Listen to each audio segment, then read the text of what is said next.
Welcome. This is a time series analysis course. My name is Nicoleta Serban. I'm Associate Professor in the Stewart School of Industry and System Engineering. This lecture is on basics of time series analysis. And for this lesson, we'll learn about the definition of linear process and prediction. A time series is a linear process if it can be represented as a linear combination of a white noise process where the coefficients in the linear combination have the property that the sum of their absolute values is finite. A special case is the moving average process in which all the coefficients with a negative index are zero. Most models discussed in this course are linear processes, or they can be expressed as linear processes under specific conditions. In all models, however, the processes are finite sums. An example of a linear process is the autoregression, in short AR process, with a one order expressed as xt equal to phi times xt minus 1 plus a white noise process zt. Comparing this formula with that from previous slide, there is not a clear mapping between them. But it can be shown using some algebra that the AR with one order is a linear process if the coefficient phi in absolute value is smaller than 1 and the white noise process zt is uncorrelated with the process xs before the time point t. An example of an AR process of order 1 with phi equal to 0.8 is provided here.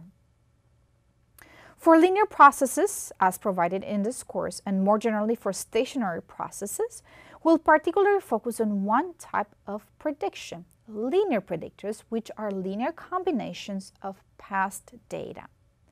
We define the prediction at lag h given the past n observations as the linear combination of the n past data, with different weights provided for the more recent data versus the older data. Here, the coefficient A1 is for the most recent data of the time series. Xn, A2 is for the next recent data for the times of the time series Xn minus 1, and so on.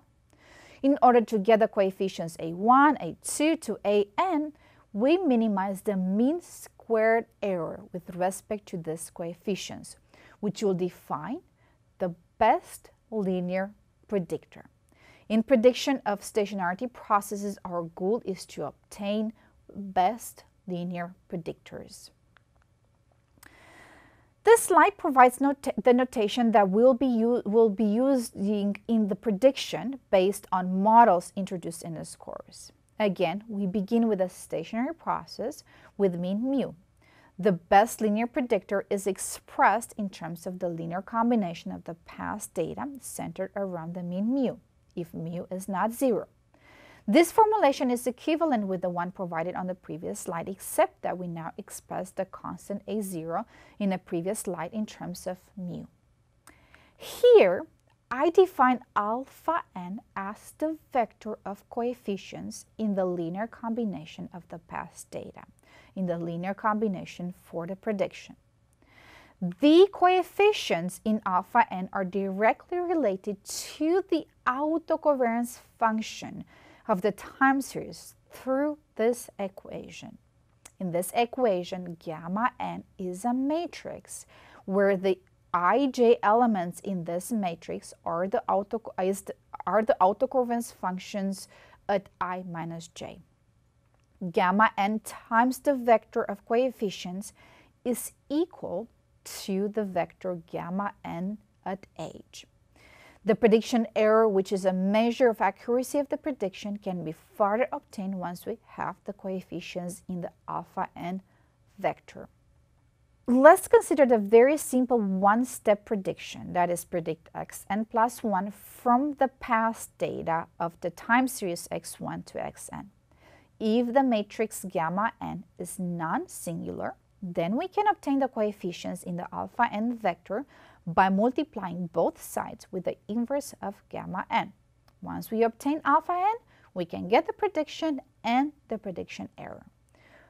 But gamma n minus 1 can be too large to invert for n large. There are two common recursive algorithms that can be used instead of inverting this large matrix, and those recursive algorithms will give us directly the predictions. The first algorithm is the Durbin-Levinson algorithm. In this algorithm, we're getting the coefficients in the alpha n vector to be used to obtain the prediction and the prediction error. This algorithm does not require the inversion of the matrix gamma n, but will require getting the coefficients in the alpha 1, alpha n, and so on, all the vectors up to alpha n vectors recursively. In the second algorithm, called also the innovations algorithm, we do not obtain the coefficients in the alpha n vector, but we're getting directly the predictions. In this algorithm, we first compute the elements of the K matrix, in which the ij element is the expectation of xi and xj. This is one-time computation. Then we get the one-step prediction using a formula involving the weighted sum of the differences between past data, xn plus 1 minus j, and their prediction, and those are called also innovations, hence the name of the algorithm. The weights are the theta and j, which are functions of the elements in the K matrix. In summary, in this lesson, I provided the concept of linear processes and their implications in prediction. Thank you.